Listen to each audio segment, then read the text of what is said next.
The St. Louis Cardinals have scaled new heights during the first 4 weeks of the 1974 season.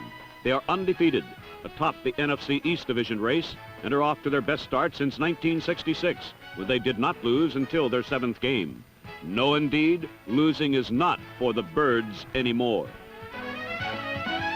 Losing is not in the avian appetite for 2 reasons, offense and defense. There are no better reasons. The Cardinal defense has bent 4 straight offenses out of shape and allowed just 29 points, less than any team in the National Football League.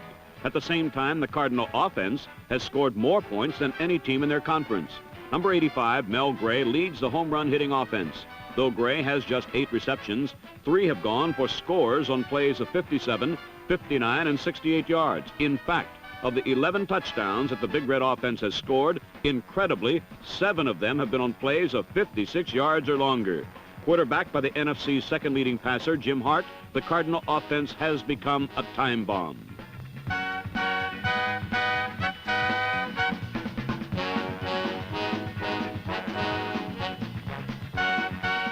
If the Cardinals are for real, they can prove it today, for their opponents are the down and desperate Dallas Cowboys, losers of 3 straight and in the basement of the division.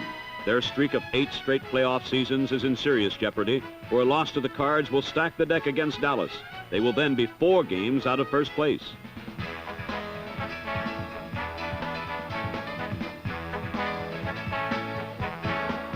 So it's a battle of 2 teams in new roles. The St. Louis Cardinals trying to convince that they belong with the cream at the top, while the Dallas Cowboys try desperately to prove they're not welcome mats yet. The Cardinals and the Cowboys in the NFL Game of the Week.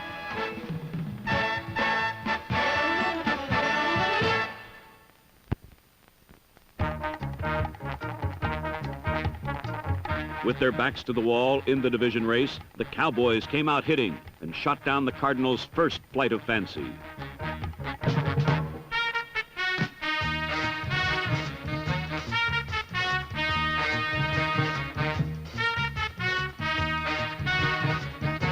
With the running game checked, Hart went to the air and was twice nearly intercepted. On the first, Mel Gray was open for a while, but number 34, Cornell Green, successfully got inside position and actually had a better shot at the ball than Gray did. On the next play, no one had a better shot at Hart's pass than Dallas safety Cliff Harris, number 43.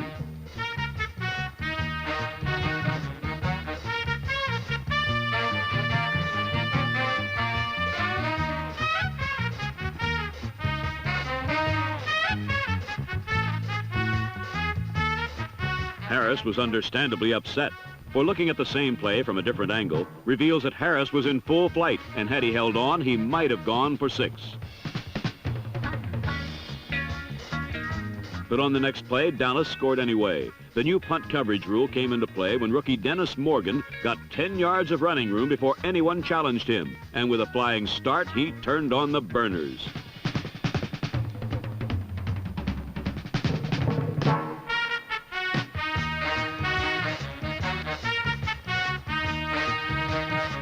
Morgan's return was due in large part to the new rule. Under the old rules, Morgan probably would have let the ball bounce into the end zone. But with less coverage men bearing down on him, Morgan took a chance. The result, a sparkling 97-yard return as Dallas detonated a bomb of its own on the quick strike Cardinals and led 7-0.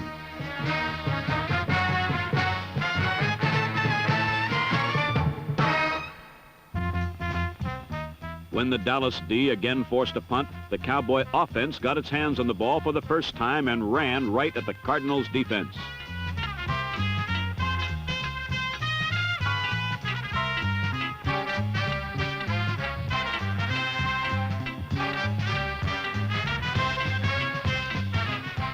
Number 35, Calvin Hill, got 5 and 10, and Walt Garrison, number 32, tacked on 9, then 18 yards on a well-executed draw.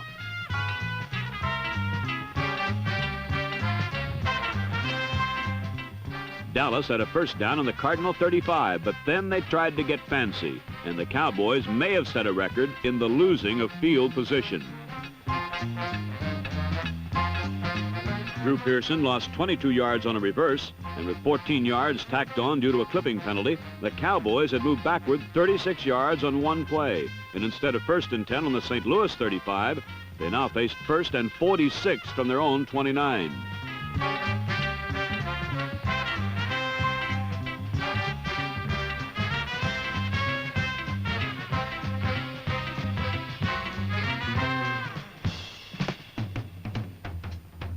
They didn't make it, and with 4th and 36, were forced to punt.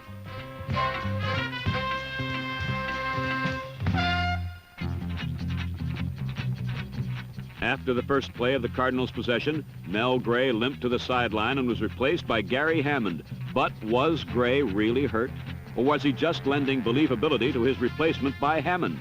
Hammond was a quarterback in college, and on his first play in the game, he showed he could still throw a football. Tight end Jackie Smith was embarrassingly open, but 12 years of NFL pounding have taken some of the zip out of his legs, and though the play gained 83 yards, it did not result in a touchdown. Smith was disappointed, but 3 plays into the second quarter, Donnie Anderson's 1-yard plunge brought the Cardinals into a 7-7 tie. Taking their cue from the big play, Big Red offense, the Cardinal defense shut down the Cowboy attack, and it was time to unload another bomb.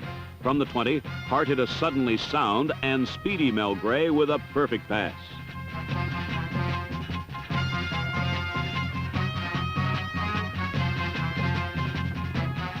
The same play from an end zone camera reveals that Hart just got the ball over number 77, Bill Gregory, and a blitzing Leroy Jordan, number 55, yet still threw a strike.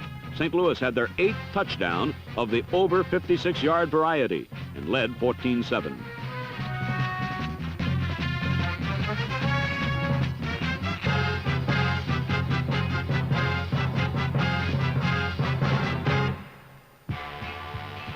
Burned by 2 bombs, Dallas fought back, beginning with the kickoff following the score.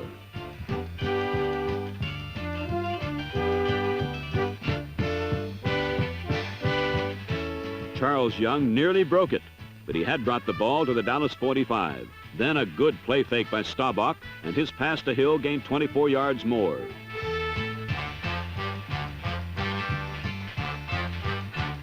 From the St. Louis 24, Staubach sent Drew Pearson in motion right, dropped straight back, and hit tight end Gene Fugit for the tying score.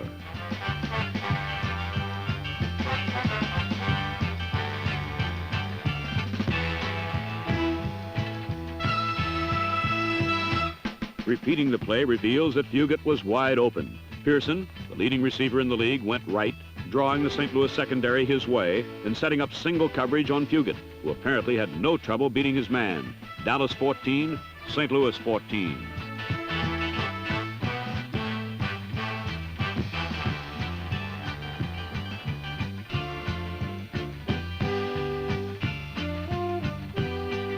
Wary of the Cardinal long ball potential, Dallas kicker Efren Herrera was instructed to squib all kickoffs. And while St. Louis was prevented from breaking one, they repeatedly got good field position.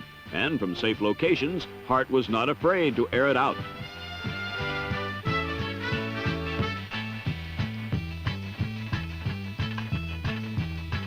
After nearly nailing Gray again, Hart next got the ball with 1 minute to go in the half. Dallas now sent in its pocket crasher, number 1 draft pick, Too Tall Jones. But Hart crossed the Cowboys with a draw.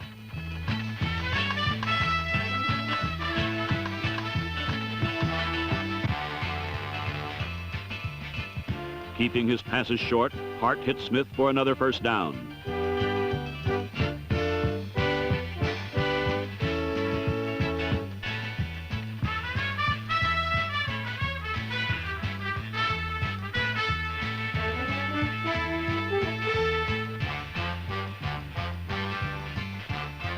Then on 2nd and 10 with 18 seconds left, Hart went for the reliable Smith again.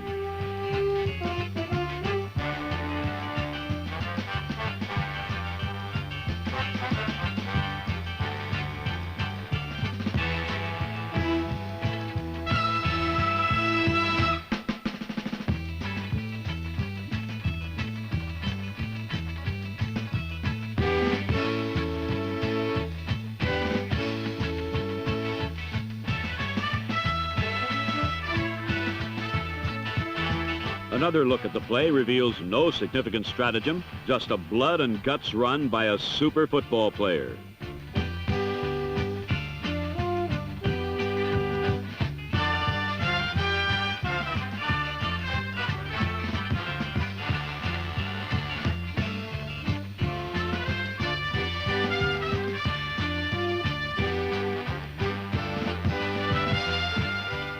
Smith is currently the all-time leading receiver from the tight end position. He is caught and run with a lot of passes, but it was reported that on the sideline, Smith said this play was the greatest play of his career. One thing is sure, his teammates surely appreciated Smith's great effort at his 20-yard touchdown that gave St. Louis the lead at halftime, 21-14.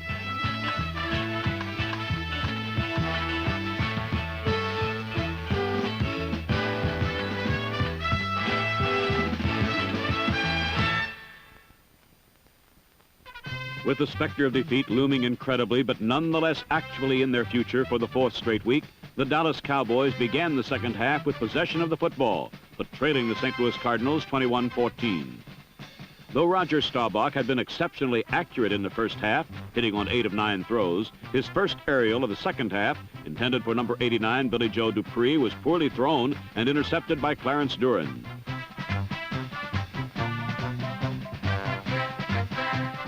With the ball at the Cowboys' 31, Jim Hart almost returned the favor when his first pass of the half filtered in and out of the hands of the Cowboys' middle linebacker, Leroy Jordan.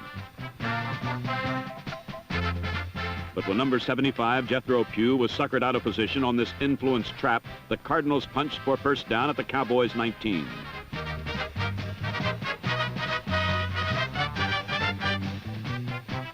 Tom Landry watched as his doomsday defenders, who once spelled gloom wherever they visited, now were penetrated for 8 more yards, bringing up a crucial third and short situation.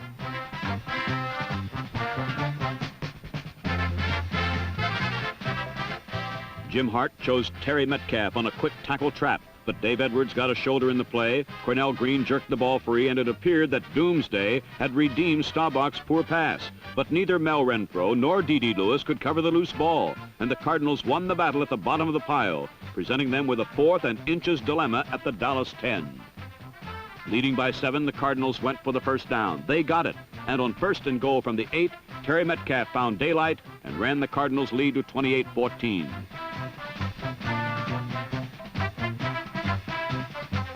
Don Coryell's high-stakes gamble paid off. Disdaining the field goal and risking all or nothing, the Cardinals head coach displayed the flamboyant style which has ignited his go-for-broke gang.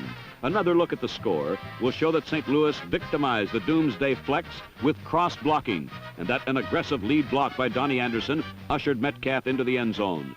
Gamblers' tactics are one thing, and disciplined execution is something else again. But Coach Coryell seems to have brought both with him to the old riverboat town of St. Louis.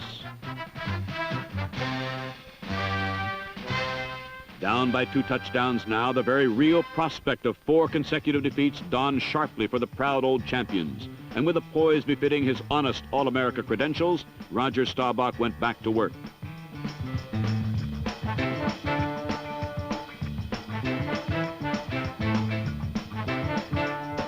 First, he found Drew Pearson over the middle for an 18-yard gainer. Then, catching the Cardinal rush line with toes out, he sent Calvin Hill on a draw, blasting for 20 more yards.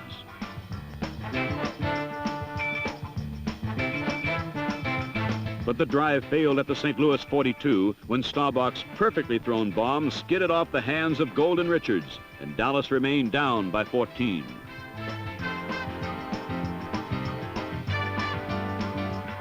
Only a tight-lipped expression and momentarily bowed head revealed the anguish in the heart of Tom Landry, while across the way, strain was also written across the face of Coach Coryell, as his Cardinals were forced to give up the football without a first down.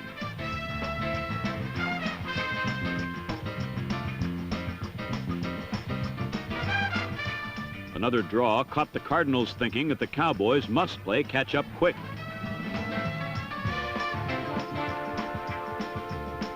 Staubach, pulling out all stops, found open spaces good for a 13-yard gain to the St. Louis 40.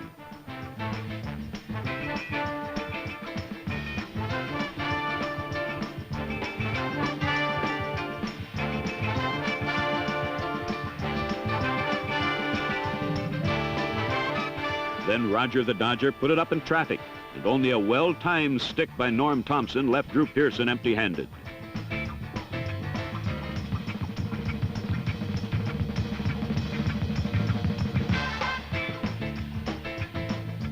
But on the very next play, Staubach came back with the same pattern, and this time Pearson made the grab good for 20 yards.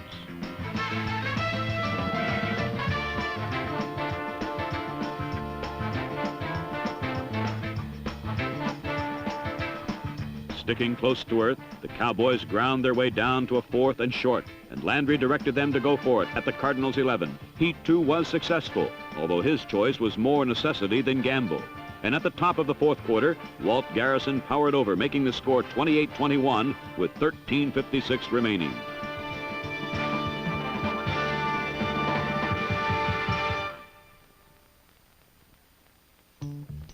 The Dallas defense, which limited St. Louis to 2 first downs in the 3rd quarter, again forced St. Louis to play 1, 2, 3 and punt.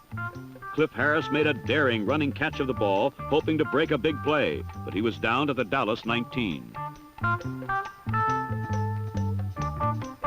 With only 22 seconds lost since Garrison's touchdown, the Cowboys' offense was back in control. Once again, a strong rush forced Staubach to sustain a drive by his own two-legged wisdom.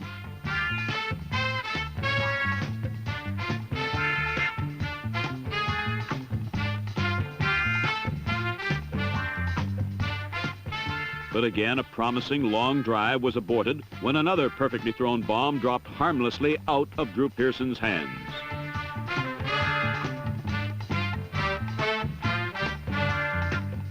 And with each repeated reach falling painfully short of the Dallas grasp, the mounting pressure was intensified in the face of Coach Coryell as his Cardinals again failed to record a first down.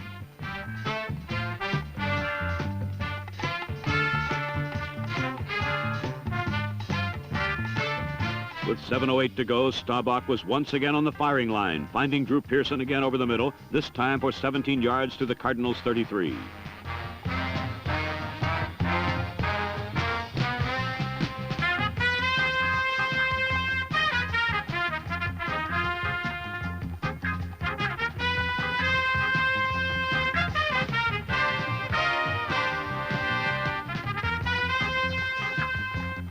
Comeback screen to tight end Gene Fugit advanced the ball to the 26, and the Dallas bench grew uneasy with anticipation.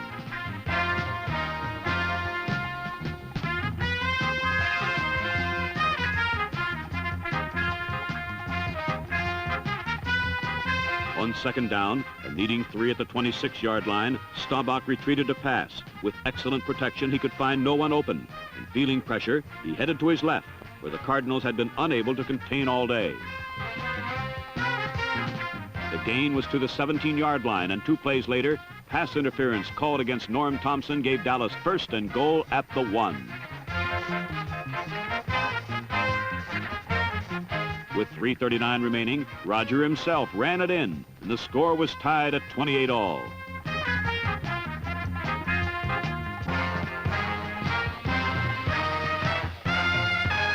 Then, eschewing the squib kick tactics which had kept the Cardinals in advantageous field position most of the day, Efren Herrera put the foot to it. Terry Metcalf fielded the ball at the St. Louis 9, and 56 yards later he went down at the Dallas 34, perhaps proving the wisdom of the squib kick philosophy.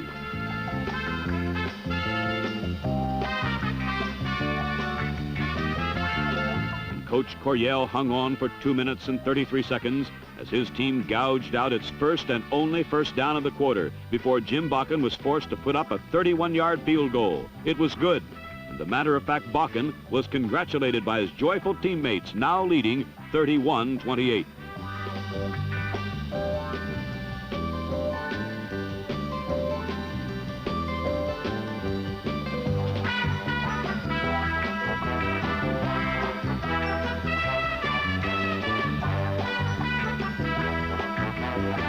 "57 seconds remained when Staubach got his hands on the football again, and 2 passes moved Dallas into St. Louis territory. Staubach's last-minute heroics suffered when Leo Brooks toppled him on his side of the 50, costing the Cowboys their last timeout.